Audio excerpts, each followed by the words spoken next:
Everything I spit rare, we sound in that great area podcast. They talk about hip hop all the way in the UK, so they gon' get props. Ooh, let me catch it once again. Every time.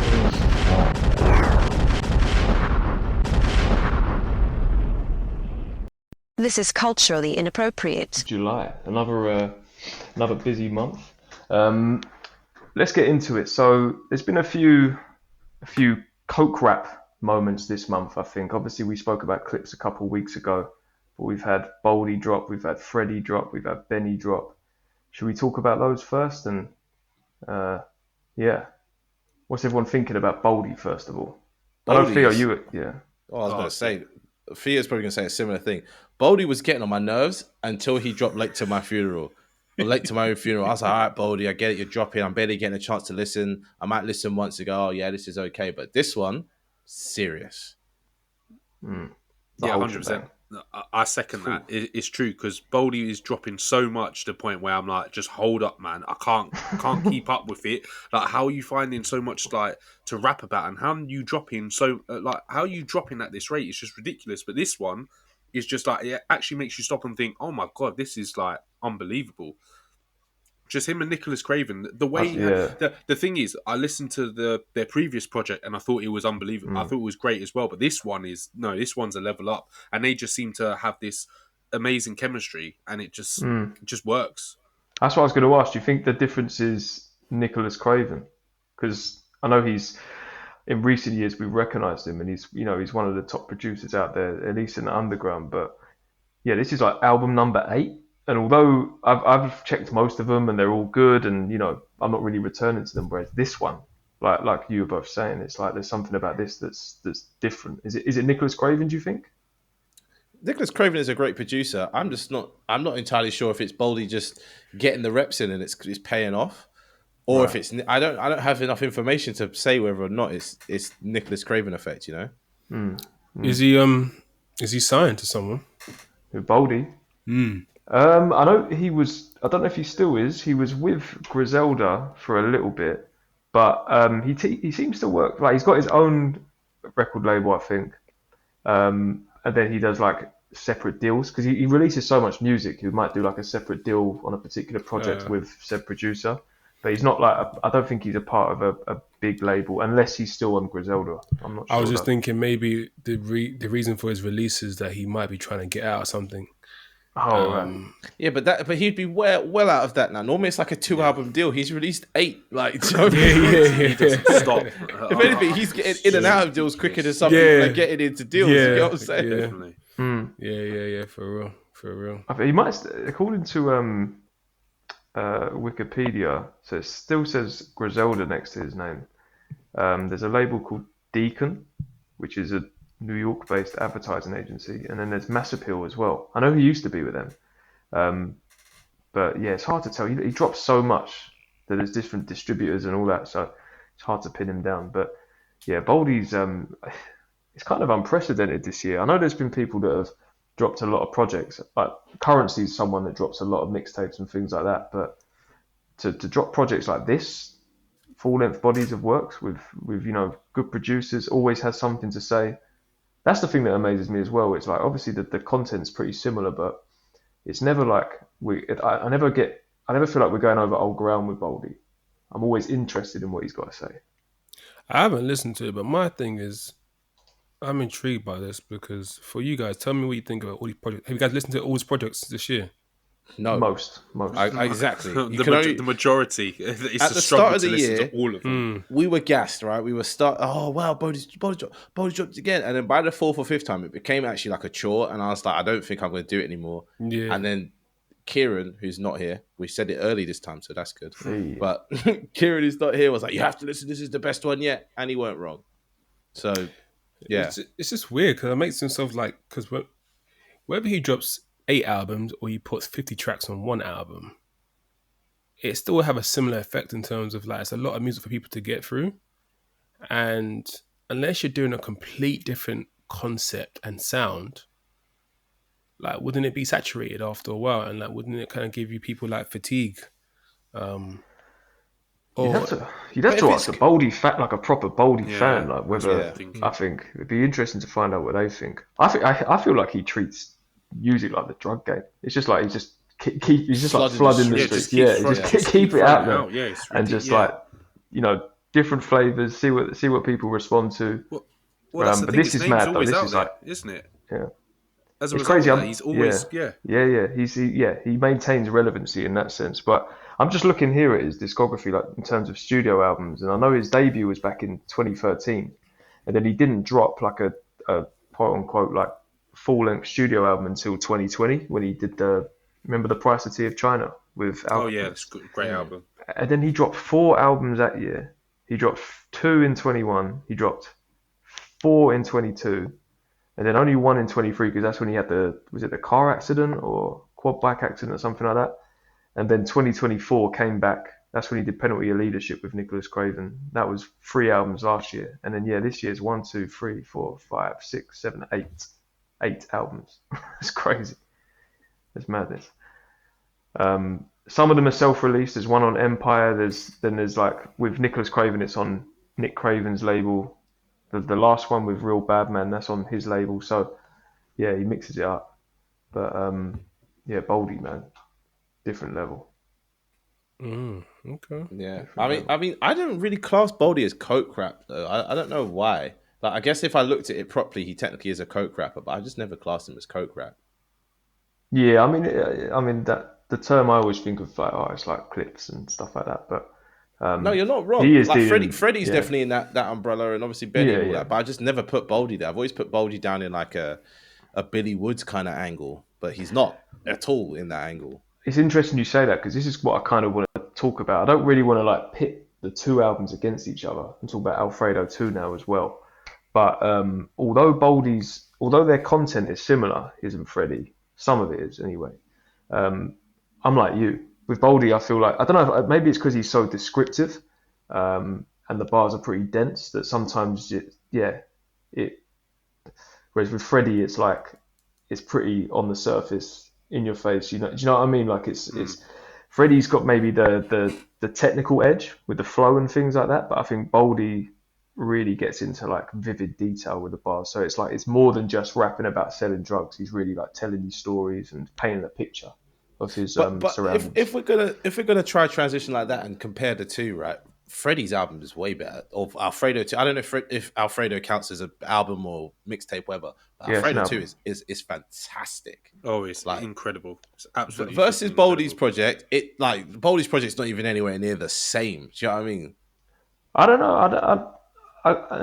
It depends for me. It depends what way you look at it. I think production wise, the Alchemist is clearly like the pinnacle of the genre in it, and you can hear the quality in the production as well, whether it's the mix or the transitions and whatnot. And it's my cup of tea as well. I love his production style.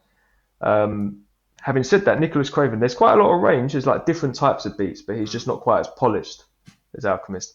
I prefer, if it's a casual passive listen, I'm probably going to stick on Alfredo 2. But if I really want to like take in what they're saying, I find Boldy James quite a bit more interesting. I think Freddie, again, on the surface, sounds great because he's got an amazing flow. His voice is good. Like, he will come out with quotables. He is a lyricist, but I think he's just obsessed with rabbits. That's my main focus. But this is the thing. He's obsessed with rabbits, and he's obsessed with like we know the other thing. Yeah. And I think that's why I struggle with Freddie a bit now. You know? Yeah, no, I hear what you're saying. Yeah, Boldy is a bit more interesting, and what amazes me about Boldy is he keeps finding different ways and angles to talk about different things. Whereas Freddie, you kind of know what you're going to get, don't you? Yep.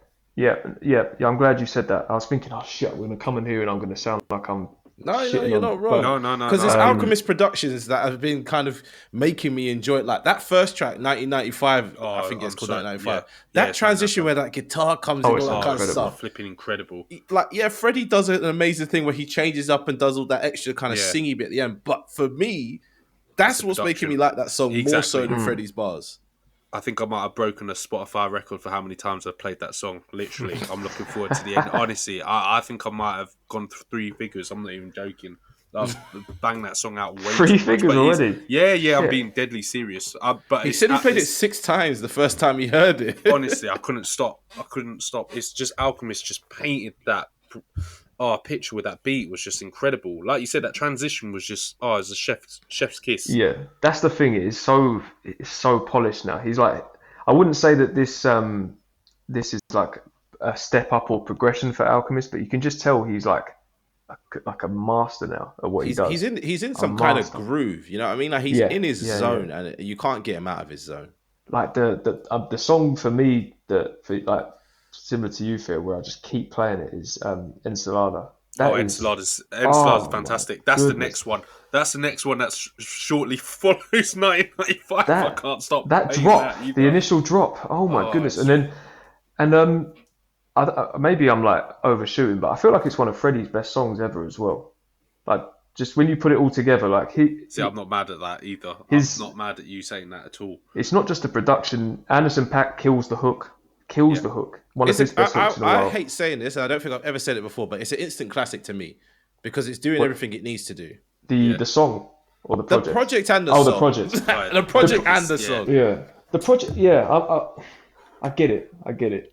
I think it's just, like I say, we sort of touched on it before. It's just kind of Freddie's content. I'm a little bit, I struggle with it these days now. We're saying we're worn out of Freddie, but we've been listening to so much Boldy. Do you know what I mean? So it just shows us that for me, Freddie's got a long way to go with the quality of what he's doing. Because if you want to talk about like the balance of the two, of like lots of music coming out, but the quality's still good, then we have to talk about Benny the Butcher right now. Do you see what I'm trying to say? Goodness me, man. Because Benny's finding so many different ways to talk about the same thing, but it's amazing. Honestly, that album is high up there as well. Sometimes, but honestly, he's getting better. I thought he was like stagnating. I think it was either last year we said he was finished. Yeah, exactly. I think then no, it's true because I thought he was like plateauing. I thought he was stagnating. But honestly, Excelsior this year and then to come with Summertime Butch, he's leveling up. Honestly, that album's fantastic. And it's one of those ones where it's a nice, easy, quick listen. I think everyone knows now that like anything more than half an hour on a project, and it's a bit too much. But you need to mix it in with like some 3-minute songs, some 2-minute songs, some 4-minute songs, little skits. Do you know what I mean? Like this, like Boldy's project is a good example of that. Obviously, that happens on Alfredo too. But I think Summertime Butch is like amazing for that. It sets a vibe. You feel that vibe. You go through that journey, and then it's done. And you don't go, oh, this is dragging on. And he was in Camden when? Like yesterday? Today. Wow. 4th of August, 2025. Wow. No one fucking tells me shit, bro. What the hell? Wait, is that us? No, it's just. I was going to say, it's just that everybody. No one tells me shit. Right. I saw he was in South London over the weekend shooting something with Blade Brown. That would be interesting. Ooh. Okay. I know you guys don't really listen to Blade Brown, but he's like the best street rapper in the country. Yeah, we know Blade Brown though, but that's interesting that Benny's making that crossover. Has he worked with a UK artist before? Not to Isn't he here for the jazz festival thing? I don't know. Okay. I think Griselda, Masego, Griselda lot are doing jazz festival. Damn, interesting. I think last time I checked ages ago. Wow. Okay. Oh yeah, they were here for something on Sunday. Bricks. Right. Okay. That's interesting. crazy. I wonder if we see him work with a few more UK artists. That would be cool. I think he's kind of got this weird thing though, where he's like, UK people are soft, but obviously like Blade Brown's not. Like everyone knows Blade Brown's like serious. Yeah. I feel like these guys across the pond, they find out the hard way though, don't they? On occasion. Well, was that Toronto guy, the one that's been like piping up, the one that's sort of not in OVO, but he's like. Well, the one that got sliced up. Was it top 5? Top 5, yeah. Every now and then they find out it's not all tea and crumpets over here. It is all tea and crumpets. Come over here, bring all your jewels, bring all your nice stuff. Oh, I see what you're doing. Yeah, setting them up. But yeah, I don't know what Benny's looking at to like look at working with other people over here, but he's done a great job with Summertime Butch. Like especially, I don't know why I never took in Bruiser Wolf until recently, but Bruiser Wolf is my favorite rapper right now. Oh, is he on there? Because I haven't actually checked Yeah, Summertime Butcher. Okay. Oh you have man, to he's check it got out. You have he's got one of the best little hooks. He's like, it's hot, it's humid, business booming. He just the way he says things, it's like he's surprised by the words coming out of his own mouth. I'm just obsessed with him. He's got E40 energy, I think. Yeah, Yeah, he's got that kind of quirkiness to him. And he had one of the best features on Billy Woods' album as well. Yeah, he's having a good year. So Neil, have you listened much to Freddie, just to sort of scoot back to that one? I listened to it literally before. I listened to half of it before we started. Okay. It's not fair if I try to give a review. I can give my initial thoughts. It's just nothing really flicked for me. Okay. Are you saying that because there's no like bars to cling onto? There's nothing deeper to dive into. Is that? I think it's that. I think it's that. I also think it's his delivery as well. I think it's a very much his delivery is a very much on a kind of. It's not as entertaining. The delivery of certain schemes and rhymes, and it's cool. I think if I was to find it more entertaining, I think I like the instrumentals more. However, the instrumentals got a weird energy as well. It's just different. I just feel like, okay, I could be wrong, so I haven't heard it like you guys, but it sounds a bit sad on the darker side. Mm-hmm. Yeah. The instrumentals. It's woozy, I think. Yeah. And I expect a bit more kind of rawness and a bit more, I don't know, a bit more impact with some of the lines or kind of like some of the songs. I feel like sometimes it felt a bit lazy. I don't know if that's a fair judgment. I get it. Because I feel like I was kind of implying, I feel like Freddie's in quite a comfortable spot where he works with some of the top producers out there. That he doesn't really need to elevate himself or push himself to an extent. Because look, don't get me wrong, like I still stand by from like 2018 to 2020, 21. I would sometimes say, Freddie's the best in the game right now because he just had he was dropping projects after project, like with Madlib, with Alfredo as well. There was the Kelly Beats project, and it came at a time as well. It's probably worth mentioning this, like for context. There was. Like Kendrick didn't drop for like 5 years. Sims was just kind of starting her run. Tyler only dropped Igor in that time, which wasn't really a rap album. Like there wasn't. So some of the top artists out there either weren't active or just hadn't started their runs really. And then also I wasn't really like at that point tapped into like some of the more obscure stuff that I like now. People like Woods and JPEG Mafia was only just getting into Griselda. But nonetheless, you're talking about 2017 time-ish, 2018 to 2020 was like when I was like Freddie is at the top right now. But for me, it was Amnesia. When I heard Amnesia in 2017, I was like, "Who the fuck is Freddie Gibbs, and why don't I know about it for him?" And it's like since then I've been paying attention, but there's not much progression. It's just maintaining. Yeah. It is just maintaining. Yeah, it is. However, I didn't get onto him when you guys got onto him, but his last album before this, You Only Die Once. Yeah, that was a good album. That was a good album. Yeah, because it was sold separately. I thought that was his last album. It wasn't because we. I remember actually. Was it on the? We reviewed. We both me and Neil said about that album because was that he only died. It's a very good album. He was, but you know what? I'm glad you brought it up, Neil, because now that you've said that, that's actually making me think differently about Alfredo too. Because the passion in that album, and now I'm thinking it compared to this album, is completely different. Very different. Yeah, because I didn't like proper sit with it. Like I didn't, I listened to it a few times. The one you're talking about, the previous one. Yeah. The one what I would say about that was there was a clear concept. Like he was trying something with it. Oh yeah, 100%. Yeah, 100%. And with this one, this is the other thing. I don't want to get like too nitpicky in that, but like the whole aesthetic, right? Where they've gone for this kind of like Japanese type thing. I've seen a bit of the short film.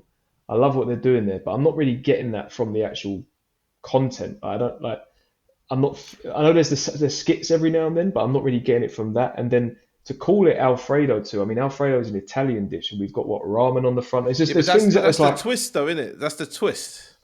What do you mean? So it's like Alfredo was the first one. This is the follow up. They kept the same, frame for it. They got the kind of dreidel, not dreidel. What the fuck is that thing called?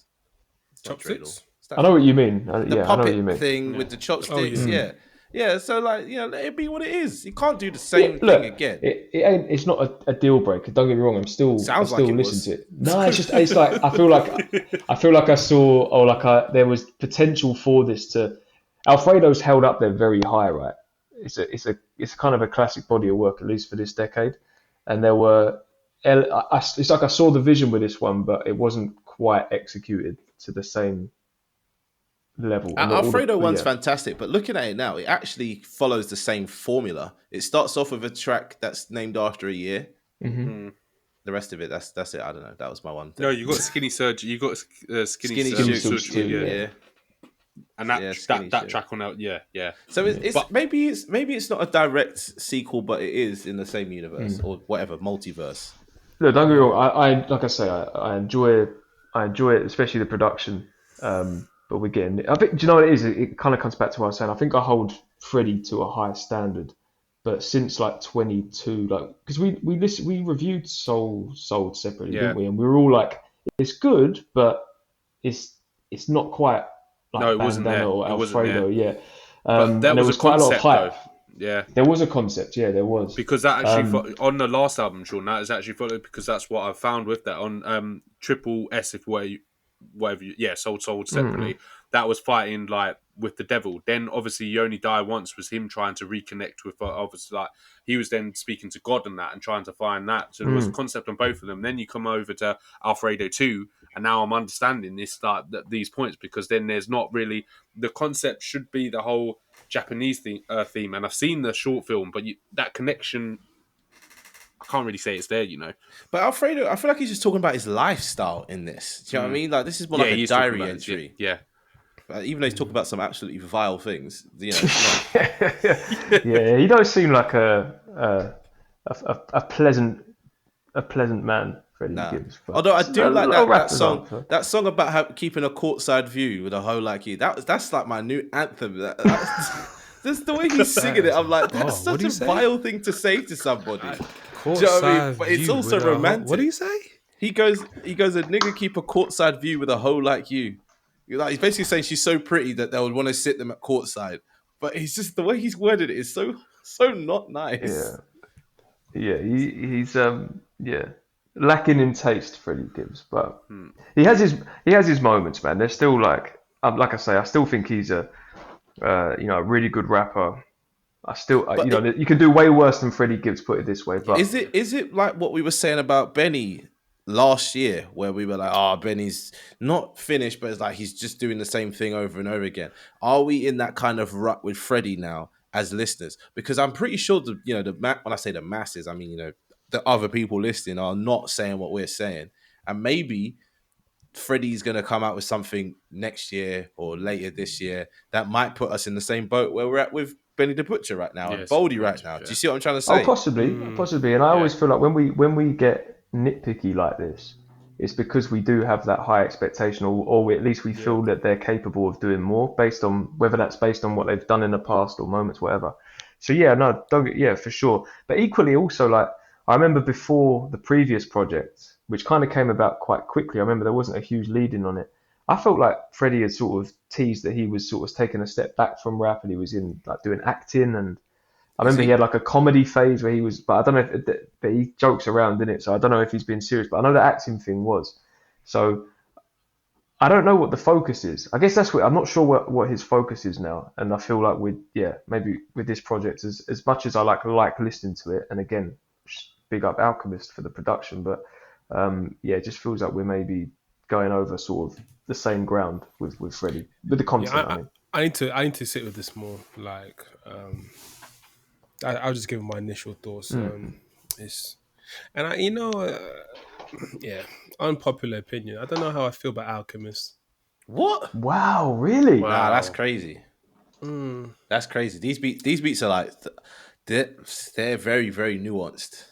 Oh no, I hear that, and I think what I'm not too sure on is that the love people and esteem people and regard people high, hold him in. I respect it and I hear it, but now I listen to some of the beats. I'm like, all right, cool. But But yeah, I think I'm yet to be blown away. That's all it is. Are you saying that because he just samples stuff and sometimes the sample's pretty naked? Because I feel like a lot of people say that. Because he's not like chopping it up. Some people go, oh, it's lazy, it's this. But that is it. Sometimes that simplicity is what makes it so amazing. No, yeah, I say part of it is that, but it's not just that as well. Sometimes it's just about how it makes me feel, certain instrumentals. Is it because they make you feel sad? Because he does do quite a lot. I think that's what it is.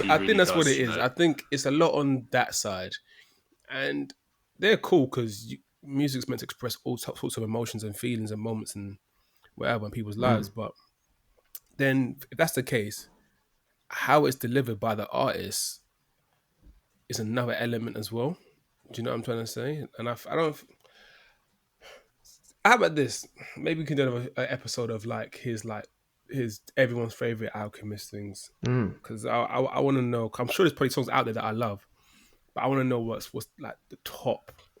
It's hard to pick because I don't really like his classic stuff, like the old stuff. I like a lot more of his new stuff he's been doing. That's fine, but wherever works, wherever you like. I want to know what people like really champion. Have we done an Alchemist not Discog discussion, but I'm pretty sure we've done an Alchemist deep dive kind of. Yeah. I don't know if we have, you know. I don't. I think we've just covered him so much because he's dropped so much, but it would be interesting to do. It would be, but there's different eras to him. Sorry. You like Life is Beautiful, Neil. That's produced by Alchemist. No, I'm saying I'm not saying I love Life is Beautiful. I'm not dissing him. I'm not saying that. Like this is not a diss. It's just that I don't have the same affinity of or appreciation as other people do, and I feel like I'm missing something here. That's what I'm saying. I just feel like I'm missing. But it's taste as well, isn't it? And like say how it makes you feel. And I do understand what you mean about. I don't know if I get sadness from it, but I do get it's unsettling at times. He can especially when he's worked with Boldy in the past, he will create a soundscape that is so unnerving. There's because it can be very minimal, his production, and maybe he's not really chopping up the sample, but there's certain sounds that are going on in the background, or just I don't know how to describe it. It creates an atmosphere that's just very uneasy at times. I would say he made Meet the Grahams, and I can't ever go back to that song. And that flipping soundscape is just awful, man. It's just, but he creates that sort of environment that you're like, you feel like, oh god, you feel uncomfortable. But then sometimes I think that's the beauty in his work, because he's actually making you produce an emotion that you're not settling with. That's an art in itself. I know what you're saying, but the fact that he's able to create that environment is amazing in itself. I'd say try listen to Israeli Salad and listen to Yacht Rock 2. Those are more upbeat beats. Okay. And you'll see a lot of if you listen to it and try to break down what he's doing, it's like, oh, he's doing a lot. Yeah. Ah, cool. Israeli Salad being where I kind of started locking. I think Sean shared that with me. I was like, you gotta listen to more Alchemist. I was like, I know who the Alchemist is. He's like, no, but you gotta listen to him more. I was like, okay. Israeli Salad, you say? Israeli Salad, yeah. It's like a half cut open woman avocado thing. It looks quite cool, actually. But some of the beats on there are crazy. I was going to say a couple. Like one that you've definitely heard, I would imagine, because of the feature. But Johnny P's Caddy, Benny the Butcher featuring Cole. You've heard that? That's Alchemist. That's when he gets in his more classic traditional hip hop bag. But another one that I think of is more, I guess, high energy. Do you remember Red Dot Music, Mac Miller and that's Action really Bronson? Good. Yeah, that's a hard beat. That one. That's a good beat. That's a hard beat. Yeah. It's hard for me to hear someone say they don't enjoy The Alchemist, because as much as I give Sean shit saying, oh, you only like him because he's white, like he's actually one of the hardest. No. I repeat myself. I'm not saying I don't like him. That's not what I'm saying. So I do like his music. It's not that at all. It's just I'm just trying to get to that point where I have the same appreciation and love. Well, in my eyes, in the sport that is hip hop and rap, he's a producer who's on job. Like, he's in the studio all day making beats, and he's not every month per se, but every year he's got multiple things dropping. Like, he's not fucking about. I think because I'm comparing to the greats, isn't he? So who's the greats in your eyes? When producers, yeah, I was talking about Darkchild, Timbaland, Pharrell, but those are Kanye old West. people, man. What you? Alchemist is not old. No, I mean, it's like they're not. Timbaland ain't really doing much right now. You see what I'm trying to say? Pharrell just came back. You see what I'm trying to say? And music's timeless. Okay, but you get what I'm trying to say. Alchemist is doing it now. Okay. Carry on with your. All right. So he's doing it now. I've yet to hear something that shakes me to my core. I'm like, fucking no. Like Pharrell just released "So Be It," the fucking album with the clips that fucking torches anything Alchemist has done. What the fuck you talking about? What? Like Alchemist can't put a candle to fucking Pharrell. But he's not trying to, because No, Pharrell's I'm a saying, hit maker. but that's the point I'm trying to say. Like I'm holding him to the legends. Now I get it more. That are doing shit that makes me think to myself, fucking hell, did you hear that beat? See, I think he can and does. It's just a different lane, just a completely different lane. But I see where Neil's coming from. So if Pharrell's at like here on whatever this meter is that I'm doing, Alchemist is there, but it's just a different realm. Right. Do you know what I mean? Right. So he's like, Pharrell's not gonna make I'm trying to think of a crazy like $500 ounces. You've probably not heard that one, Neil. But Pharrell's never going to put like, those pieces together. That's what I mean. But Right, you know, but that doesn't make him like less of a producer. I feel like there's tiers. You know what I mean? And I've kind of got them up in the same place, in the same way that like Jay Dilla, his own thing. But he had a big influence on Alchemist, or like Dr. Dre had his thing. Do you know what I mean? Like they're just different. Oh, that's something you should listen to, Neil, if you haven't listened to. $500 ounces. Yeah, if you're not decided on Freddie Gibbs and Alchemist, listen to that. Oh my god, that beat is one of the hardest beats of all time. Thank God that Sean brought it up. But either way, ounces. $500 ounces on Westside Gunn's "Pray for Paris." Was it "Pray for Paris"? Yeah, it's Pray for Paris. Yeah. That project's crazy, man. Oh, wicked, thank you. Yeah, that beat, one of the best beats in existence. You'll hear that and want to start rapping. That's the sign of a good beat. And I think that's what I'm kind of referring to. I want that kind of feel. Do you know what I'm saying? That's what I'm saying. But yeah, all right, sick. All right, Coke Crap segment / Alchemist discussion to the side. I feel like last month was just too much. I don't know how everyone else is feeling, but it was too much. And realistically, we had all these projects coming out, we had clips coming out, and it was great, whatever, blah, blah, blah. But then Skepta tries to jump in with his beef, right? God. And it really didn't take. I don't know about you lot, but it didn't take for me. I didn't care. Past the first track. But we were all a little bit like intrigued at the beginning, right? Do you remember? Yeah. When the conversation started and the first track dropped, we were like, okay, where's this going? And then I'll be honest with you, I actually haven't listened to all the tracks. I haven't listened to the most recent one, whatever it was called. I've listened to all the tracks, but then I'm gonna say, don't waste your time, man. Honestly, it's that kind of vibe. It is that kind of vibe. Do not waste your time. It's just Why do you think it didn't catch on then?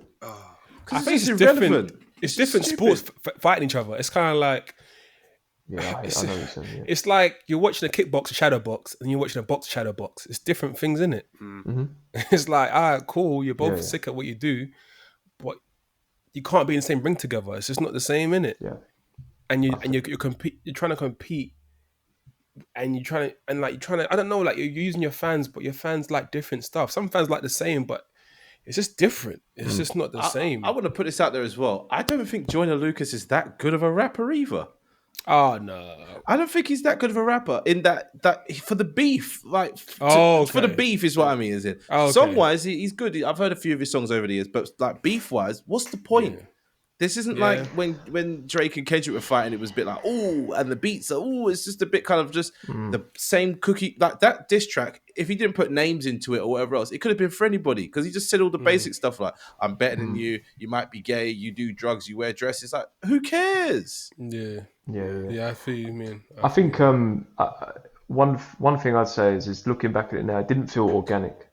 Like you know, I mean, don't get me wrong, the Drake Kendrick thing was beyond just the sport, or at least it became that. But it was something that bubbled for many years, and then the stars aligned and it happened.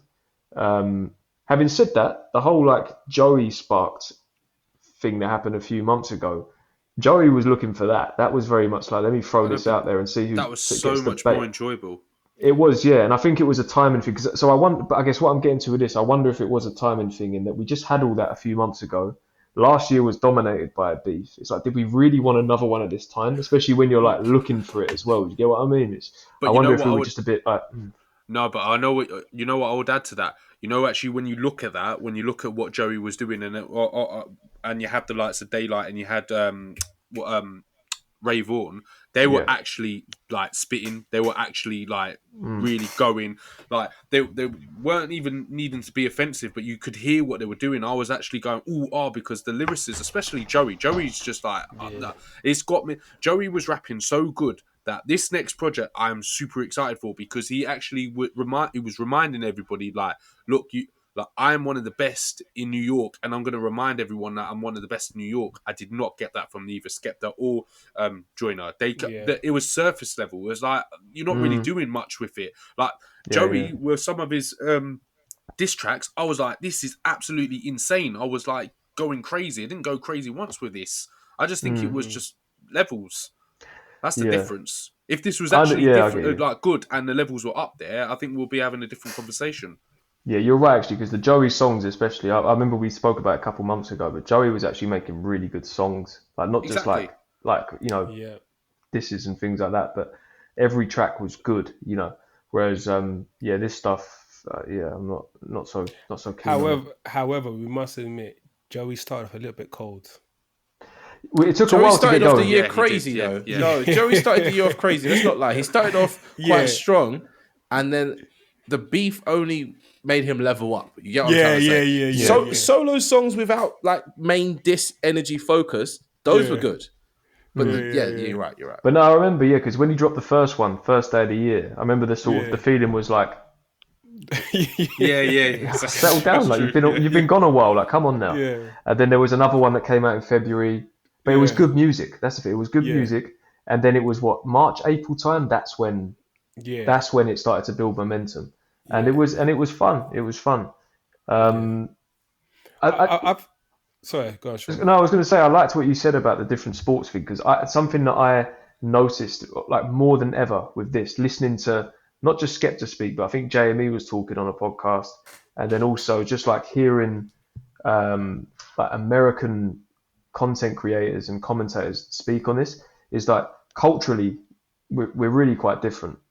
Like beyond the music and things like that, there is a real difference there, and I think sometimes people forget that because we sound a bit similar with our language and our accents and our just generally we're both in the Western world and whatnot, but we're actually quite different.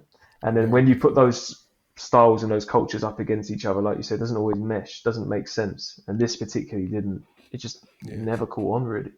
I think the only way this would have worked is if, like everyone was saying, if they made good songs. If they came out with hit songs, that would just demolish the thing. Do you know what I'm saying? Because it's all right sending for someone, but if it's not memorable, then like really what you're doing. I think because it's such a stretch anyway, this whole beef between America, US, and UK. I think if a hit doesn't come from this, then what's the whole point of it? Do you know what I'm saying? Because I think Skepta put too much sauce in it. I think he put too much sauce in it, talking about US and UK, how we can go against anyone. Like putting too much sauce in it, because then what you've done, you set a certain expectation, and for listeners from either side, so we expect to hit the best of their best. You know what I'm saying? So when you come out with that, it's not even. What are we doing? It's not going to chart nowhere. Do you know what I'm saying? No one's been playing it on the radio. Yeah, but the last diss track to do that before Not Like Us was a Drake track. You see what I'm trying to say? Like, to do that is a hard thing, to write a diss track. Pusher? Yeah, push. Did it chart? No, not like that, but like it I don't connected. try it, but right. In fact, I would say that Push everybody set a new standard for diss tracks, because it went Push beyond. Push actually made me worried. Like what? But that's what what I mean, information? it's like- What information can you dig up on someone? But that's what I mean. It kind of raised the bar. Like if you think about all the classic beefs, it kind of course, people got really sort of offensive and disrespectful and whatnot. But the whole act of like actually like digging into someone's personal life and exposing them, that's it. Exposing them. That's different. He made Drake admit he had a son, and it wasn't like these bars were flimsy bars. We all know about his son. I don't know his son's name, unfortunately, but we all know his son now because of this beef. Yeah, you are hiding a child. Let that boy come home. Whoa, crazy. It's crazy, man. Crazy. Pusha T is just, it's different. Yeah. Watching him rap recently has been scaring me as well. Where he's like, white glove service with the brick. You know what I mean? He's popping scared. out. Yeah. He ain't right, man. He don't fuck with Pusha T. But I'll be honest. I feel like the beef with Joey Badass is like not manufactured in that regard, but it's he's just doing something to try to do something, and it kind of took. But this Joyner and Skepta thing, it's dead. Do you think it's harmed Skepta's like reputation? And I just wanted to put the album out. Like stop fucking about. Put out Fork and Spoon or whatever it's called. Fork and Knife. What's it called? I don't even know actually. Fork and Knife, I think. Yeah. Put it out. Stop trying all these gimmicks. Put it out and promote it like a normal person. Jesus. In terms of your question, Sean, I don't think it's ruined his reputation. I think it might have hindered it in the US. Yeah, I think. Yeah, that I think. And the sad thing is, he had actually built quite a good rep out there. Yeah, exactly. Are they paying attention to him after the whole Rocky stuff and Flo Milli stuff? I don't really know if they're checking for him. 100%. You think so? 100. Yeah, for sure. Actually, sorry, I'm lying. That Fred again stuff started taking off. Exactly. Do you know what I'm saying? Right. What, over there or here? Over there. Over there, a big because show in Brooklyn. Playboy Max, whatever his name is, like Playboy Max, whatever you know his name is. He's like a massive streamer. So to be put on that platform, that's massive for any person. Do you know what I'm saying? He's like one of the top streamers over there. So So yeah, man, it's just I feel like he just put himself in a thing for no reason. It was, and what made it worse as well. No one backed the beef. Yeah. No one. People from our scene started sending for each other. No one knew what to do. Like it's just crazy. like no one backed it. So and no one on the other side either backed Joyner either. So it's kind of like, oh, you two are just on your own, like having a little fisticuffs. Who does Joyner even roll with? I don't know who Joyner's affiliated with. I don't even know. I don't know. But what pissed me off though, even though it's his opinion, but just him, Joyner was like, yeah, you UK guys can't fuck with the US or that rap thing, that kind of stuff. I'm thinking to myself, don't take Skepta as the fucking standard. This is that's what was vexing me.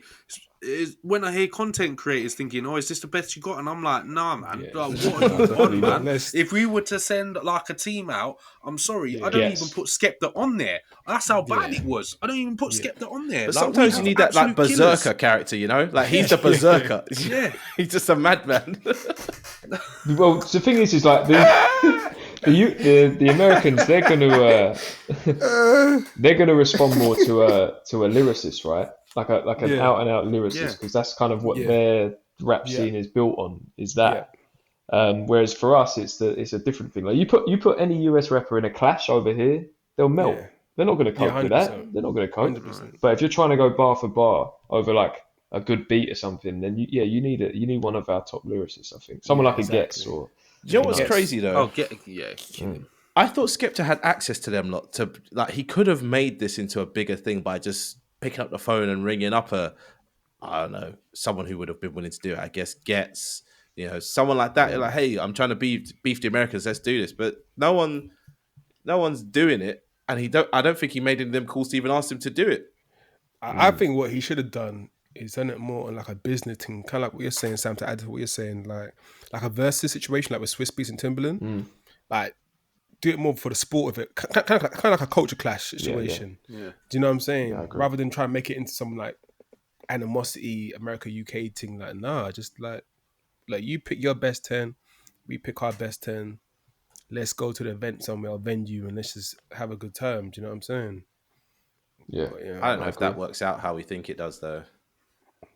No, but it can just be like it could be like exactly.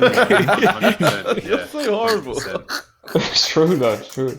But I meant more like it could be like a sound clash. You know what I'm saying? It doesn't have to be necessarily. Americans don't have that kind of culture though. Like to stand there and just like drop bars. It's like it's not who they are. No, but they adopted it from the verses, didn't they? That's different. That's their own songs they're performing. No, but you get it's the same kind of like you go, I go kind of thing. So that's what I mean. They've got a big battle rap scene out there as well. They do. They do. Yeah. You can make good money doing that. You can be like a well-known rapper. Could you imagine Daylight hops in this? Well, that's what I'm Jeez. saying. You could be a well-known rapper, but not have any songs out because you're just a battle rapper. Yeah. No, it's a shame, man. It's a shame. But UK's still up though. UK's still 100%. up. Jim Legxacy dropped this month. This is a guy I'm very interested in, and I don't really get that interested in new artists these days, if I'm honest. It's like it's hard for me to spot someone and go, I need to follow what you're doing, because even though not everything is for me on this project, I think it's a mixtape, isn't it? There's something about him. I can see it. I can see the stardom if he like follows the right path. And also maybe Sam, you can touch on it a bit more. The whole the travel card thing as a way of I don't really know. the album. Yeah, I don't really know in depth about what the travel card thing's about, but I can tell you this: Jim Legxacy has been on my radar for a hot minute. By that I mean like maybe a year or so, and it was mainly because of the fact that he was a producer, and then he was kind of like he was an artist, but no one was really saying he was releasing music. Then he was working on that song that I kept telling everyone was banging, that song that was called Father, but no one was really fucking with me on that one, and so it kind of went under the radar and whatever else. But now with this project, even though it's very experimental, it's interesting to see like where he's at for a young man. I say young man, he's 23, 22 maybe. Yeah. So for a young man, he's trying to do big things, but he's also, producing it himself, singing on it, probably mixing it himself. All these things, it's very, very interesting to see that he could have the makings of like a UK Tyler the Creator. And I do hate comparing people like that, but yeah, that's kind of where I'm at with Jim Legxacy. And a part of his album rollout, much like Gets did with Forbidden Frequencies, he's put his album on an Oyster card. So the NFC chip inside of there, you tap that on your phone, and I assume it plays the Oyster. Well, it plays the Oyster. It plays the album from the Oyster. Yeah. But he's just interesting, and obviously he's British, so I think what he's tried to do with this album is define that there's new Black British music, and this is what it could sound like. But I can't confidently say that, Yeah. No, I got that impression as well. Theo, Neil, have you listened to this project yet? Yeah, I've listened to it. It's interesting. The word interesting was spot on, because that's exactly how I found it as well. Something I actually need to go back to be honest. But I'm intrigued by it, and that's positive. And I've obviously heard a lot of traction for it, because it seems to be it's even reaching out over to the States. A lot of content creators are checking it out and saying it's one of the they really like it. So yeah. I have listened to it. I thought, it was interesting. I just need to go back to it. But it's nice to see him, doing well. And obviously, Sam said about that song "Fathers," and I really like that song. So it's nice to see where he's going and what lanes he's trying to do. So, one for me to go back on and really deep, really. What's the other big one on that project? Is it Switch or Stick? Stick. That's it. Switch. Stick. Yeah. Yeah. No, do you know, it's one of those ones, I know I touched on it before. I can't really put my finger on it, but like I listen to him and I'm not saying he's gonna be anywhere near as big as like any of these people I'm about to mention, but when I first heard someone like XXXTentacion or Pop Smoke or Baby Keem, it was like, I mean, Baby Keem I liked from the jump, but I heard these guys and I was like, yeah, they have something. It's like they're doing something different that is gonna connect on a wide scale, and I hear that with him. And like you said, I think this one is quite experimental, and it's clearly not the sort of like the first major body of work and that. But if he can like, I don't know, hone in on certain things and like or mesh it together or something like that, we could be looking at the next guy. Do you know what I mean? The next big one. Oh, really? Over here at least. Yeah, I think so. A few of the bigger names over here have said that Jim Legxacy is there. Like Dave has said it, and someone else I can't remember said, Jim Legxacy's up next. What kind of sound is he providing? It's just different. It's just hard to explain. Yeah, that's what I mean. It's I can't. The fact that I'm not going, oh, he sounds like this person or that. That's why I said thing. Tyler. It's new. It's different. It's fresh. Yeah. Well, that's why I use the word intriguing as well, because it's different. I can't put a finger on it. That's why I need to go back to it to try and understand it, because I enjoyed the listen, but it's something different. It's not something I can say. Oh yeah, he fits this one lane or another lane. It's completely different. All right, so he's different. Is there any kind of? Because Little Sims is very different. Is he doing like a Little Sims where he can kind of like go in different kind of fuses different kind of genres of music? You'll have to listen to 100%, yeah. You'll have to listen to it to see what we mean, because it's experimental, but it's a quick listen. It's a very, very quick listen. Yeah, I might be off with this, but I get like there's elements to his music that there's sort of like an old school like something very British about the kind of how electronic some of the beats are, but also a bit grimy and how glitchy and skippy it can get at points. But then he'll also do a record like is it 06 Wayne Rooney, where it's like a pop like rock type joint as well. Right. He's got range. They're not fully formed though. That's one thing I want to say. The ideas aren't fully formed. They are just but you see the vision. Yeah. I think I do anyway. Like I think I do. I don't know if I'm just getting. I don't know if I'm just getting like hyped because I can. That's the thing as well. There is a buzz. Like he's got Dave on the project. There's people like bigging him up, and I know that there can be an element of that where you just sort of bias. But when I'm listening to it, I'm going, there's something here. There's something here that could. That's good things though. I'm hearing good things from what you guys are saying to me. Do you know what I'm saying? Like this is the kind of things that you want to see for artists. For sure. But it's hard to convince people to go listen to this guy when the tracks aren't. They're not like the same thing you were trying to say about Alchemist, about like he's got no beats that wow you, or no bars that do this and that. You're gonna find that with Jim Legxacy, and be like, but I don't really get this. It's like dig a little deeper, and you'll see that there's something there for you. Okay. Yeah, definitely one to watch. I imagine he's going to end up on our favorite new artist or best new artist. So that's what I've put him as, even though he's not technically a new artist. But I for me, I'm going. If I found you this year, you're a new artist. Yeah, he's pretty new though, isn't he? Yeah, but there's two of them now this year. There's him and there's John Glacier, both from the UK. Where I'm like, yeah, you've got something. There's something there. But this guy more so. I see the sort of the mainstream, widespread appeal to this one. So yeah, I'm looking forward to seeing what he does next.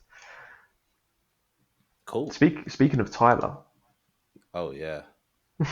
Jesus Christ, that guy is an absolute lunatic. This was a nice treat, I'd say.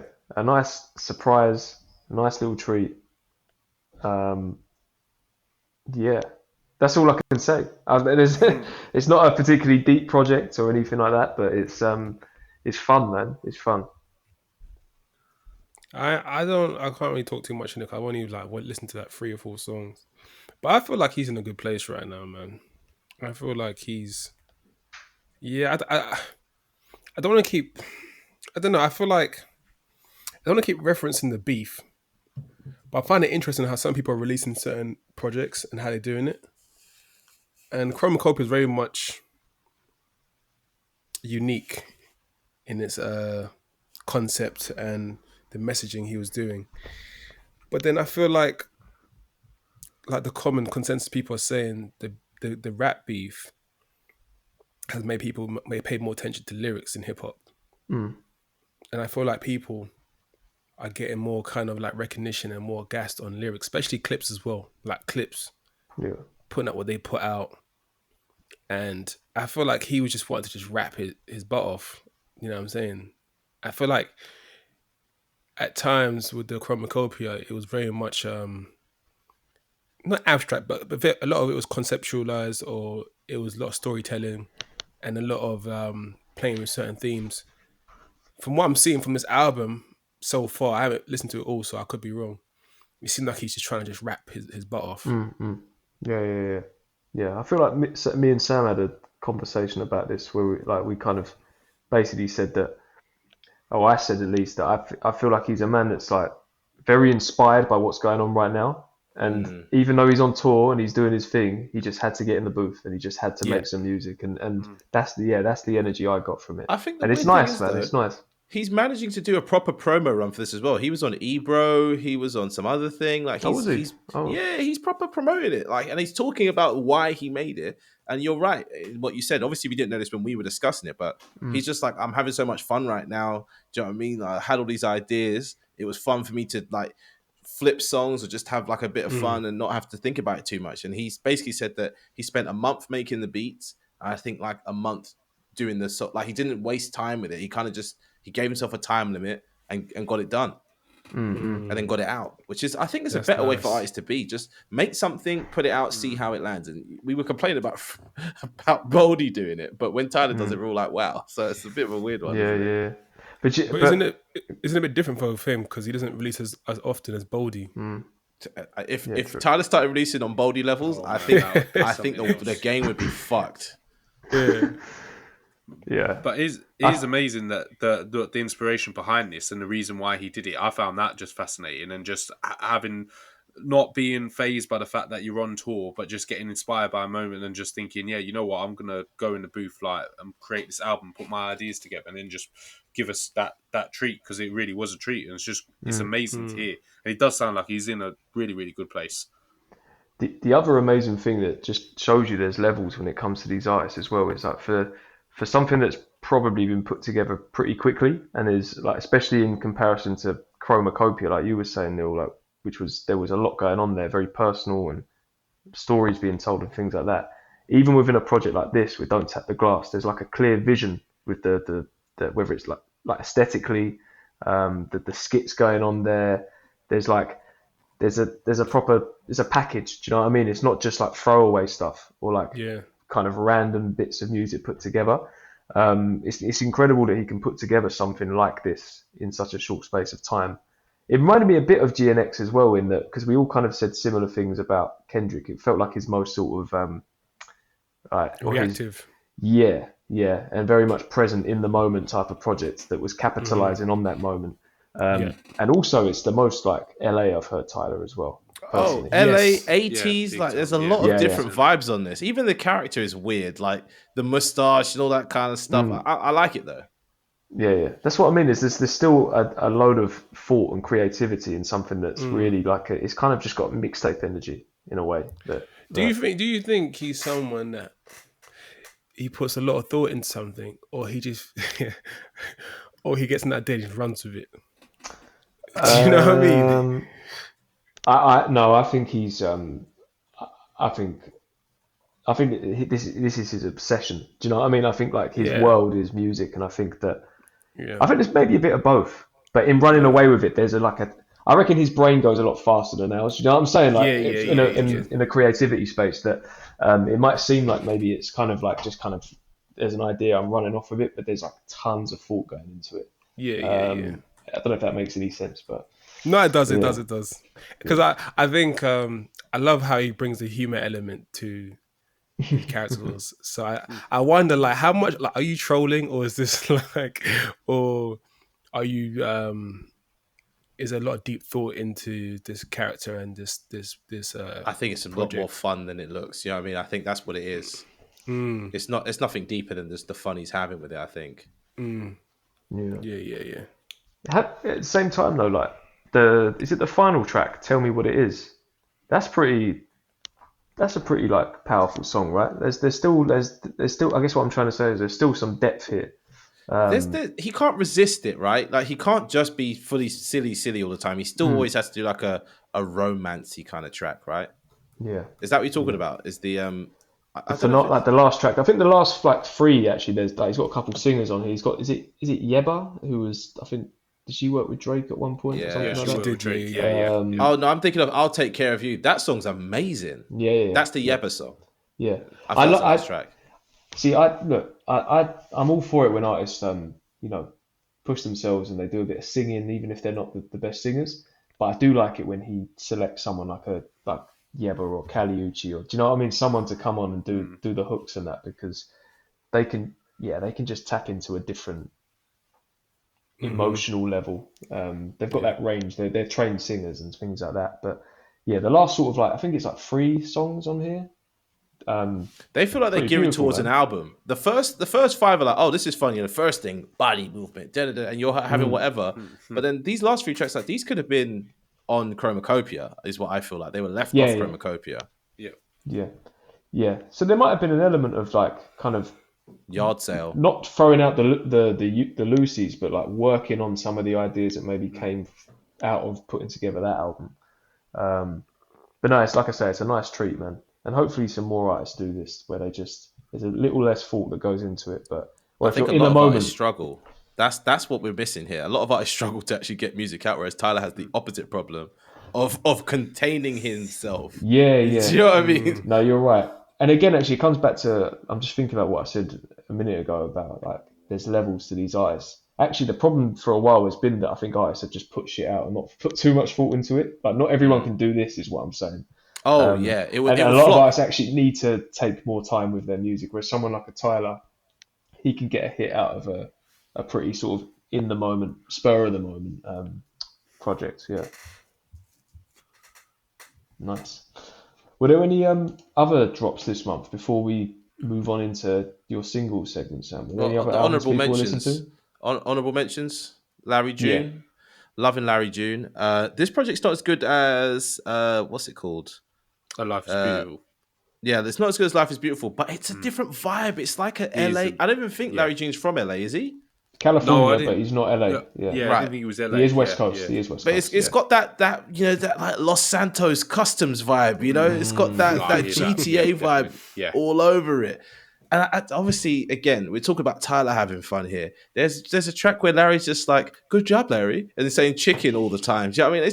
It's just fun, man. Larry June's having a great time. Apart from his really rubbish feature on Freddie's album, I can't forgive him for that. Yeah, I know. I'm the same for that. You know that because when we listened on the jam, I just took that in. But when I've gone back to it, I'm like, you almost have no place on that feature. You have no place on that song. He didn't show up. Work. He's meant to show up because he's listened to a new audience is listed to Larry June, and he didn't show up. I'm like, Larry, man, you're not helping me here because people are gonna go, "Oh, I heard him on Freddie Gibbs. He was trash." I was like, please go and listen to his other project, Life is Beautiful, all this kind of stuff. Ooh, Sean's dogfighting ring's going off. Oh, can you hear him? Of course we can. Yeah. We hear your neighbours arguing sometimes too. Oh yeah, we can't get into that. This is culturally inappropriate. Oh dear. Talk about personal exposure on the fucking podcast. Talking everyone's business. Breaking news. But back to Larry June. He didn't show up on Freddie's project, but he did a good job with this, which is odd. Yeah. Open Mike Eagle. Anyone want to talk about Open Mike Eagle? Yes or no? Maybe so. Yeah, I can just say a quick thing. I've only listened to it properly once, as in like sat with it. It's another. I mean, I think it's one of his better bodies of work. It's typical open mic. It's intelligent. It's funny. It's inoffensive. It's creative. I recommend it, man. There's some really good production on here as well that I think a lot of the group will be into. But he's one of the better underground artists. He's also got a YouTube channel now. He does a lot of reviews and just comments on like news and shit that's going on. He's got a very unique perspective. But he's in a bit of a moment right now, and this project's kind of capturing that. So definitely one to check out if you're struggling for something to listen to, which is difficult these days because there's so much out there. But that is the theme of this year, honestly. There's just too much stuff out. Yeah. Way too much. Yeah.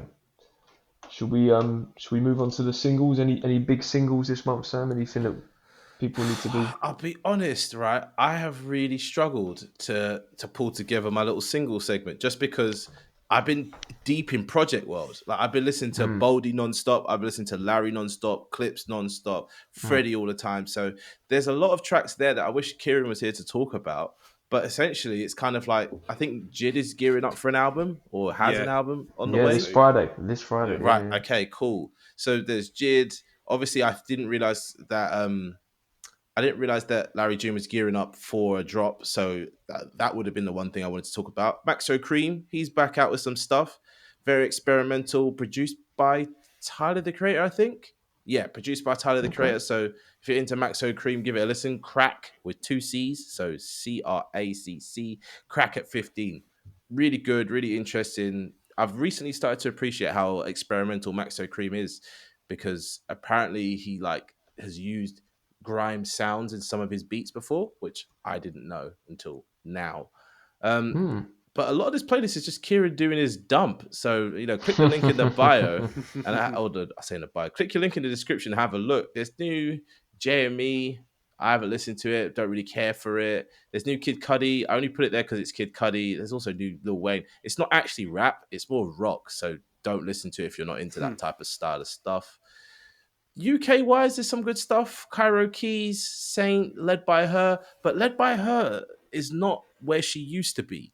Led by Her was getting up there for me. And I was like, she's like next up, whatever. But the verse on there is rubbish. It's actually the other two artists that are really doing a good job there. Okay. And as well as that, More Name Bliss, there's this person called Baby Panna. That I don't really know who they are to give you a full explanation, but Baby Panna, great music. So check that out. A friend of the podcast, D Vincent, he's got a new song out. So check that out because you're supporting the people that we support. Yeah, and outside of that, it's just the rest of the place is just like fucking Freddie Gibbs and Open Mike Eagle. There's not really much there. So this is probably the most disappointing single segment. I'm sorry to the peoples, but this month has just been literally all about the projects we've been talking about. So if you haven't already, listen to Freddie, listen to Boldy, listen to the new Larry June, listen to Benny, and you'll be where we're at right now. We're not in single season anymore. It's project mode. I think there's one person that Kieran would maybe want to mention if they were here, and Theo, you might want to speak on it. Is Raekwon dropped a new project and Nas featured on one of the tracks? That's what I was going to bring up. I was going to bring up the fact that we haven't talked about Raekwon's album because that's actually quite decent, to be fair. And Nas's feature on that track is just I mean, Nas just goes into his bag again, and he just can't stop rap. He's just that guy never fails to amaze me. Honestly, it's just ridiculous. But then there's the rumors of. What I was going to say. So the feature on the album is like that's not in reference to Jim Jones. Apparently, there was a verse that he did that was dissing Jim Jones, and that was the one that me and Kieran were sharing. That where he does like sort of attack Jim Jones and disses him on that track, but that was scrapped. And then the verse that you got on the album is just it's a different verse. Okay, that's what I was going to ask because I've not got to it yet, but I heard about the Jim Jones stuff. This is a pick actually that you put on there, Theo, which was Lupe, SOS. I heard that as well. That's Lupe sounded good, man. Lupe sounded really good. He sounded really nice. So I wonder if he's gearing up for something. I just want to shout out. I think it technically came out at the end of last month. Any UK. She's back. She's back finally. I've been waiting for her, man, for a good couple years now. So hopefully this is the beginning of a rollout. So Cabin Fever by Any is one that I want to shout out. And also, should we really be chatting about what Drake's been up to? Do we want to touch on that quickly? What has Drake been up to? Couple singles. Clue us in. Really? Neil, have you not been checking? Man, what singles are you talking about? What did I miss? Really? Oh, what? No, seriously, what's going on? The track, the name of the title is fitting right now. What? Yeah. No, what did I miss? It is the one. It is the one. Yeah, there was what did I miss? But there was Central C. Yeah, and there's one with Central C as well. The one was Central C. Sorry, I wasn't feeling that, man. I told you I switched off the big time. They stuck that in last week. I didn't know about this. No one's doing anything, man. This podcast is trash. What you guys are telling me about stuff? That's why we're here now. Know about music. That's the playlist. I didn't know. Well, maybe we won't talk about it, but we can talk about it. I was just, what did I miss? Nothing. Like literally, sorry, I wasn't feeling that at all. I just move on, and then the one with Central C, I was just like, oh man, the content just put me off. I was like, if that's the lane that you're going in, whatever, man. Like you do you. I'm not mad at you. You trying to do what you need to do. What is it about? What's the content? Oh, he's just talking about like women again. Like I'll get with you and one and another, and I'm just like, I'm so bored. Like, as a married man, Theo does not co-sign this. Oh, just cannot be just dealing with you like crying about women or whatever. Like, I'm done with it, man. So the thing that I was that I picked up on, because I actually thought, do you know what? Let me actually just give this a go, because he's been doing streams. Like there's been to build up this new album. I think it's called Iceman or something like that. Yes, he was just walking around in some place and doing random shit. Yeah. So Okay, I know what you're checked talking a about. bit of one of the streams, and there's like it's really odd, man. I don't want to sit here and shit on him. It's more just I'm really trying to figure out what the angle is and what we're going for. But there's a bit where he's like walking down a street and it's all eerie, and there's like Pinocchio hiding in a bush, and he's all like paranoid. And then there's like the video for the Central C track. They're in some sort of old, like, I don't know how you describe it, like gymnasium type thing, like a sports hall, and there's just a random woman dancing in the middle, and Central C's dressed like a Peaky Blinder. It's like there's so much stuff. It's like what are we going for here? I'd be interested to see if people check it out and can try and sort of decipher what is going on. But yeah, I don't think anyone's trying to decipher Drake right now. You know, even the fact you're listening is interesting to me because I did not even think. I just saw it pop up and I was like, are people just shitting on him because it's like it's the thing to shit on him? Let me give this a go. And I didn't get it, man. I don't know what's going on there, but yeah, I think people are gonna shit on him regardless of what he puts out. Yeah. Regardless. Yeah. But what I would say is he's not helping himself right now with whatever this rollout is. But what if this project is the one? Do you know what I mean? What if this is like nothing was the same on steroids? Man, then we're all back and we're all on it. fake.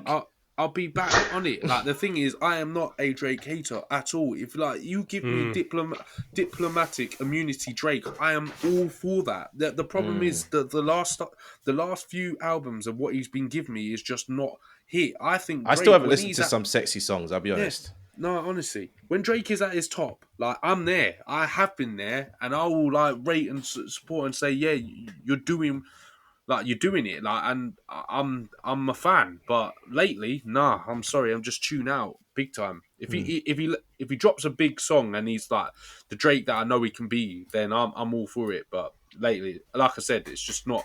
I haven't been able to resonate with anything he's saying at the moment. It's just not hitting at all. Well, it's been years for me, but. Yeah, I mean, the fact you mentioned diplomatic immunity tells me that we're all in the same agreement here. That's peak Drake. That mafiosa. Sorry, Neil? I like Drake. I like Drake still. Not his recent songs. But I still got gassed off Scary Hours After Dark. Oh yeah, we're not denying that. Scary Hours is hard. Scary Hours is Lemon Pepper, fantastic. all that stuff. That's amazing music. But what was the one? Scary Hours too. What with the purple? Oh yeah, God, to be honest, I've been doing in Injustice actually. That whole thing was fire. What am I talking about? I like that was bonus good. tracks. Yeah, the bonus tracks were amazing. Yeah, that was fire because that's the Drake. I think that's what you're talking about. I mean, he raps. Yeah, 100%. The Drake that raps. And exactly. That's what I want. The Drake that just raps. Forget all the like stupid thick or the petty stuff. The Drake that raps. That's what I want to hear. When he just gets in his bag and he raps, that's it. I saw a video the other day that said that everyone's saying that Kendrick won, but now Kendrick's doing a tour where 70% of the content is about Drake. So what does that tell you about who won? And I was like, ooh, kind of cooked with that one because it's a bit like you're not wrong.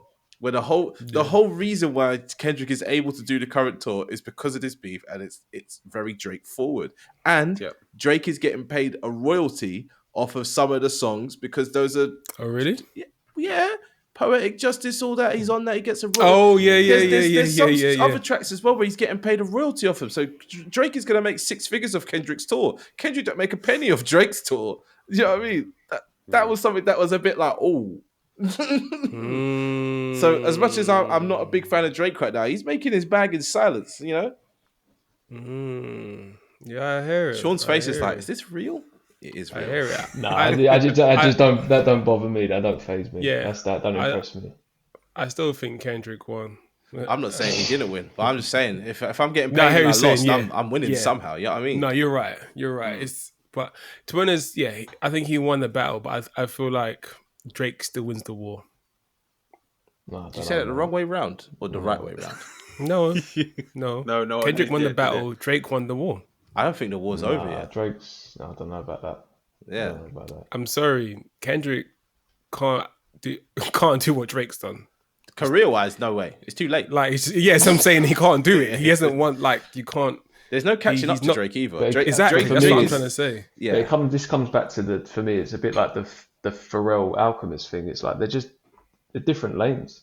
But to me, Drake's music has never moved me in any way like Kendrick's had. So it's like I can't even. You're not listening to the right Drake songs. There's Drake No, songs. no, you know that I had there's a period in Drake's career that I hold up there highly, but they're just to me there's not a comparison. They're just different lanes. Fair. And I think that the whether I know we've all got sort of like varying opinions on this, but the damage to reputation and whatnot is long lasting, man. I think it's whether it's right or wrong or somewhere in between. It's had an impact for sure. Whether it's factual or not. And Drake has doubled not on certain allegations, but on other stuff. Drake is doubling down, and that's where I think he's going wrong. I think this was an opportunity to take accountability and actually step back and go, do you know what? Maybe I can go into a new direction or mature, whatever way you want to look at it. And he's actually doubled down on certain things, and it's just that's what's making this sort of new rollout not hit, is because it's like you don't get it. But I think he does, because I don't think Drake's stupid. I think Drake is quite an intelligent person, but pride is a devil, as they say. So yeah. But listen, we're going to do a big Drake conversation at some point, aren't we? Are we? I think so. Since yeah. when? We didn't we like a couple of us chat about it in the group. We thought about and I suggested about doing a big I think I called it an honest conversation about Drake. I'm down to talk about Drake, but I have to divide it into the 3 eras of Drake. Yeah. It's a mammoth conversation. It's a mammoth one. I think it's necessary, because I do think we've all got our own opinions in that, but I do think that there's it's fashionable to hate and to forget certain things, and I think a holistic conversation is needed about Drake to have to kind of come up with some sort of I don't know. I think it's necessary. I don't know when this next project's dropping, but we should maybe do it around. It's this year. It's 100% this year. So yeah, we'll be talking about it by the end of the year. All right. Yeah. Talking about things coming out. We've already spoke about Jid. God Does Like Ugly. Interesting title. Can't wait for that. Yeah, that's coming out this Friday. Rock Marciano. I love Rock Marciano. I didn't realize I love Rock Marciano until I was listening to him the other week. I was like, I love Rock Marciano. Just the style is different, man. Paved the way for a lot of these guys we're talking about today. But that's the thing, right?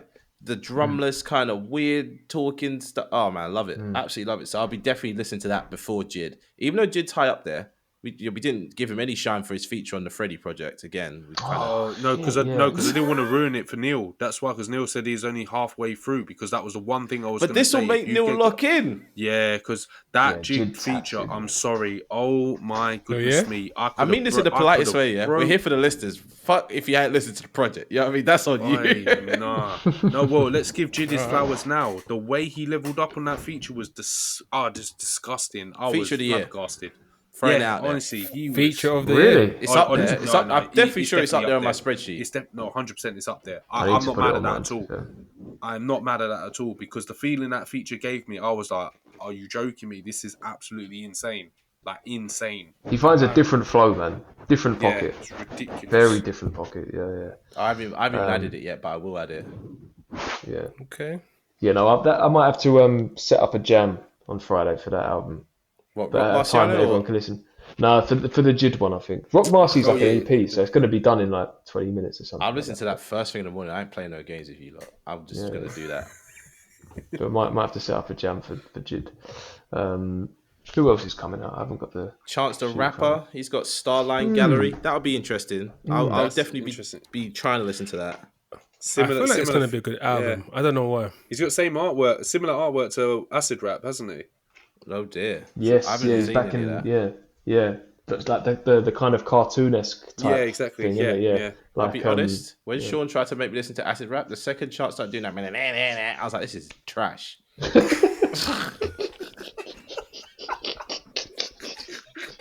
I got past it eventually, but in the start, I was like, what is this rubbish, man? I thought Chance. I know I've said this before. Well, have I said it on the pod before? I thought Chance was the one, man. He is.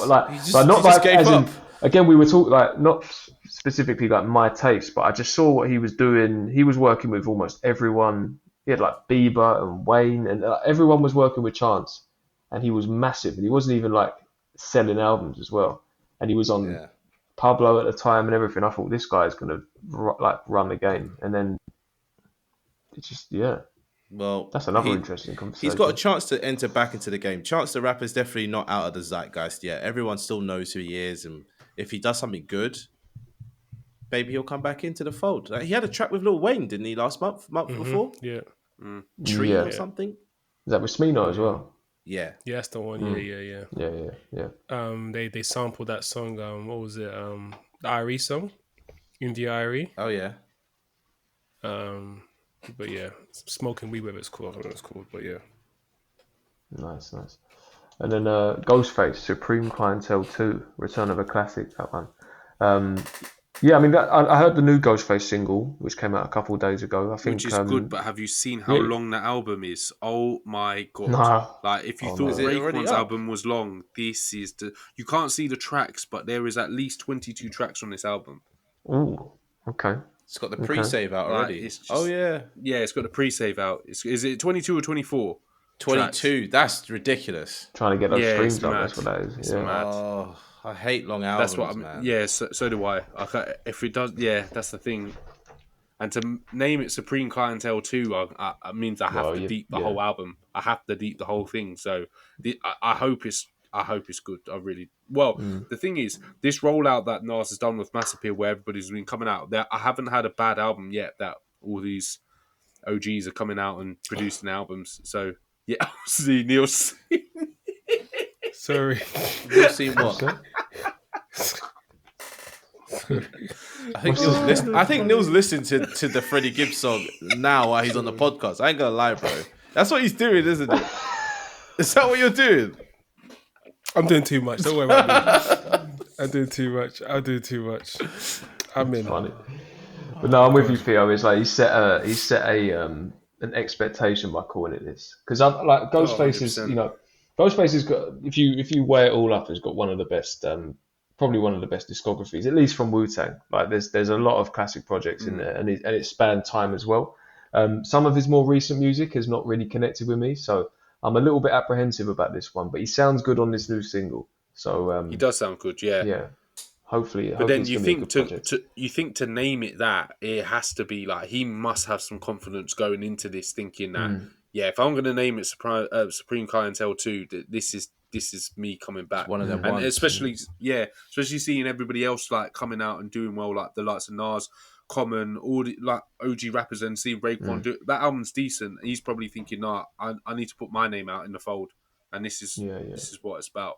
For sure. It's interesting how the game's being run by a lot of older people. I'm not saying old as in like geriatric, but you know what I mean. Like the average age of the best rappers right now is like, I think it's like late 30s. If you added them all up and did like a little bit of maths.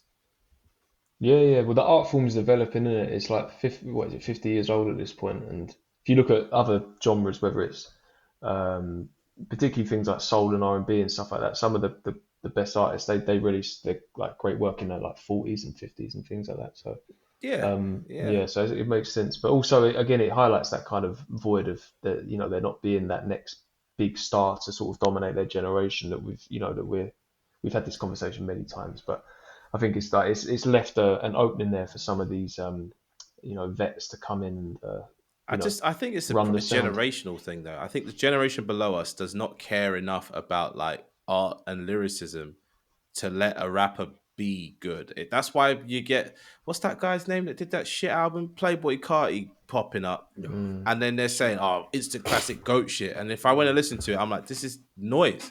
But I haven't listened to it because I know I don't need to. Do you know what I mean? It's like their opinions aren't like ours were, because music and art is so much more accessible. Yeah, in the end, it came and went, really, innit? And I mean, unless I don't know if it came, it just went. But do you think that, I know this is a conversation we kind of have from time to time, but do you think though that if like Pop Smoke or XXX wasn't murdered, the scene would be they different. would be running the game? Yeah, I think so. Pop Smoke for sure. 100%. Pop Smoke would be running the game big time, man. That guy had it all, man. Honestly. X would have been that alt kind of vibe, and he would have been pushing that kind of genre forward, and Pop would have been crazy. He didn't run out of things to say. Pop had the juice. He had it. He just had it. He had a lot going on. He had that one hurt. He had the voice. Yeah. He had the man. He had the personality, the bravado. Yeah, was and he had a acting good, already really as good well. ear for songs. He was just looking like the next one, you know. Literally. And I haven't seen anything like that since. Nah. The full package, like if you're building your dream rapper, actually did some of the street stuff, has a good voice, makes good songs with great hooks that you could dance to, with bars that the list goes on and on. He was that guy, and then someone just wanted to fucking show him. It's crazy. It's crazy. Ridiculous. It's actually crazy how there's been no one like him. That's why people say once in a generation. Yeah, but I feel like we've seen a couple generations now. We should have seen at least 2 of those. I mean, we've got our generation of Cole, Kendrick, Drake. That's one. That was the one behind. So now we're waiting for newer people to come through. They would be like 17, 18 now. Yeah. But I just don't think that was unprecedented for something like that to happen. The last time you lost, but I mean, like artists on that level, like obviously the last time something like that happened in a short space of time, you probably go back to like Tupac and Biggie, where within the space of 9 months, the 2 biggest rappers in the game get murdered and they're gone. But they'd already established. Oh, X did get murdered. He got murdered. Yeah. I accidentally clicked on that flipping video. That's horrendous. That's the worst. Man. That video is the worst. It's just them Horrendous. breathing like and dying. I didn't know it was car. even a video. Yeah, I don't know why I brought that up, but that's messed up. But anyway, but yeah, like, but if you think about it, even with those two, like Tupac was 4 or 5 albums deep. Biggie was very established. These guys were like just on the cusp. One project. And Juice WRLD's in that conversation as well. I was thinking of biggest Juice WRLD. guys Juice on the come up. Juice WRLD overdosed, didn't he? Yeah, he overdosed. Yeah. So I was sorry, I got X and Juice WRLD mixed up. Juice WRLD would have been running the scene as well. Yeah, you're right. Those but three, the people that were left did nothing. Yachty has done not Yachty. What's his name? Uzi. Little Uzi Vert. Well, yeah, the expectation was that Uzi, that Carti, so those guys would have sort of taken the mantle, but they've not. I don't think they've really done that. But Uzi's rubbish. Like he's not. The only one now where I'm like, terrible. The only one I know we've had this combo, but the only one is like Doechii at the minute. Is like, well, she's captured. She's captured the whole scene. You get it. She's got everybody old and young watching her because she's actually a really good rapper. And you said that from a long time ago, actually, Sean. I'll give you credit for that. Yeah, listen. She got the momentum. My intro to Doechii was on that Isaiah Rashad album. House is Burning. We did not know how to say her name for the longest. Doechii. That was funny, man. I guess last but not least, before we wrap up, is Joey. We touched on Joey Badass, but he was meant to drop either this Friday or maybe even the end of last month, and it's been pushed back for some reason. So I think it's still coming. Obviously, he's hot right now. He's had a good year. Hopefully, we get it in August. Maybe not. Maybe the autumn. But yeah, I guess there's not much more to say about that. But that's one that is on my radar for sure. And I know Theo, you mentioned it as well. But yeah, we'll definitely look out for Joey. Yeah. Cool. All right. It's been a great month, and we're over halfway through the year now. And I'm hoping that. I hope the releases keep coming, but I also don't want too much going on. Yeah. Just a steady pace. Boldy, take the rest of the year off. If a Boldy project drops this year, I'm cancelling Boldy. I'm actually going to try and have a Boldy week soon. A Boldy, and like listen to 1 or 2 of his albums a day if I can. Just take it all in and just see what happens. But I reckon by the time I finished it, he'll drop a fucking another one or something like that. Or another 12. Oh man, he better not drop another one. That's just crazy, man. If he does 12 out, like an album a month, that is. It's been done before though. What's his name did it? The guy that used to rap with Wiz Khalifa all the time. Currency. Oh yeah, Currency. What's the point, though, man? Man, honestly, what is the point? Currency won't really say it much though, was he? Currency just talks about smoking weed. Yeah, being high. But that doesn't make it bad. Currency is good. No. I like Currency as well. Yeah. I just don't get the point of releasing that many. I just don't get it. Neil, if you were listening to it, you'd be saying something different because this last project is crazy. No, I think as well. I'm sure there's some good songs in there, but I feel like you're gonna devalue the it's quality. The opposite. And he's leveling up. You sure? I'm not gassing you. At first, we were worried about the same thing. We're like, stop dropping. It's getting annoying. And then I didn't listen to like 1 or 2. Kieran's been listening to them all. And if you listen to the most recent one, it is nuts. Absolutely. You know, that's good. And Then. he really That's has, good. yeah, because there was 2 projects that he dropped last year, and they were fire. But he is getting better. It's crazy. Okay, my thing is, okay, say they're fire, right? Let's just say, how are you going to retain, or what's the replay value going to be like with these songs? They demand to be played again. I don't know if you guys have noticed. I keep saying how's the that whole possible? shebang all the Like, time. They could you say demand what? to be played. 5 albums, yeah. So what's beat's that? nice, That's though. minimum 50 songs, yeah. Yeah. No, they minimum demand 50 to be songs. heard. That's all I'm trying to say. That's it.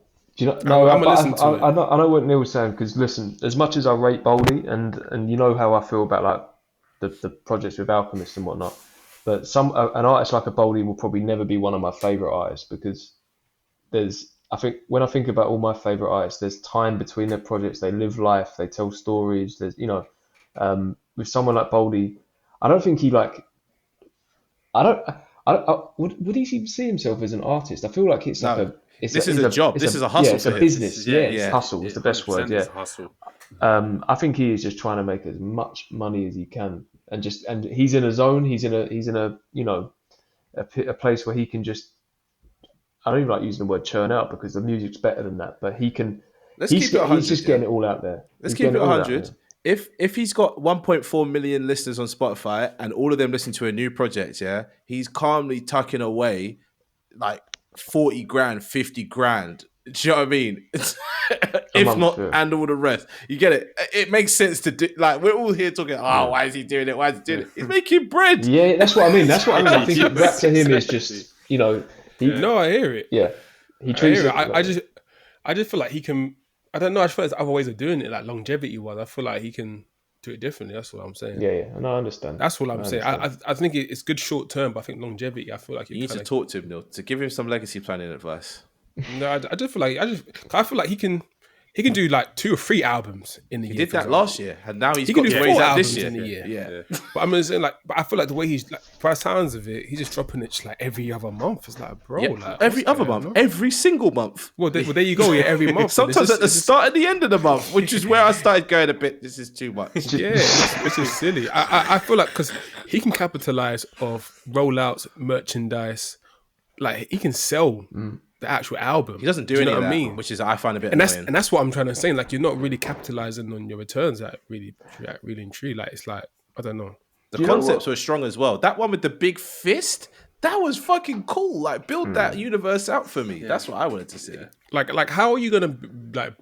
I don't know. It depends on what his goals are. If you guys say it's money, then fair enough. But like, say if you want to be like a really like a bigger artist and really like, I don't think he wants broaden that. your fan. I don't think he. I'm wants just that. saying, like, yeah, like if that was his thing, or say if it wasn't that, say if it was money, you need to have a bigger fan base. It goes hand in hand. You know what I'm saying? But you have to can't just appreciate rely the on what size you've got. that he's at. He's actually not peaked yet, but it's like to have 1 million people listen to you. That's a lot.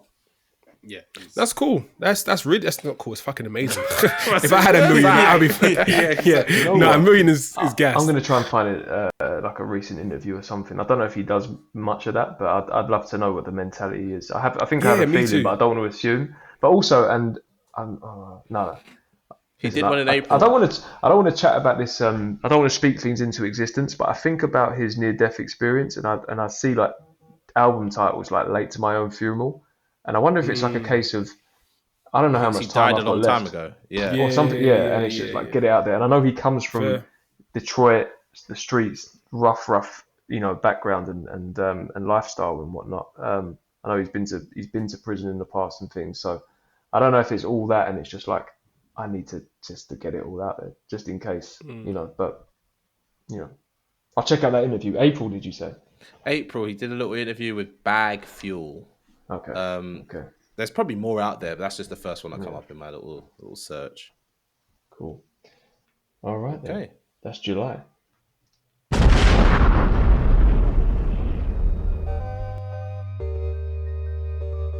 Hey, this is Sean, and thanks for listening to another episode of The Grey Area.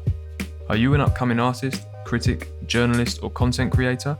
Hit us up on our Discord or in our YouTube comments if you want to share new music, take part in an interview, or are interested in collaborating. Links to these can be found in the show notes. Take care.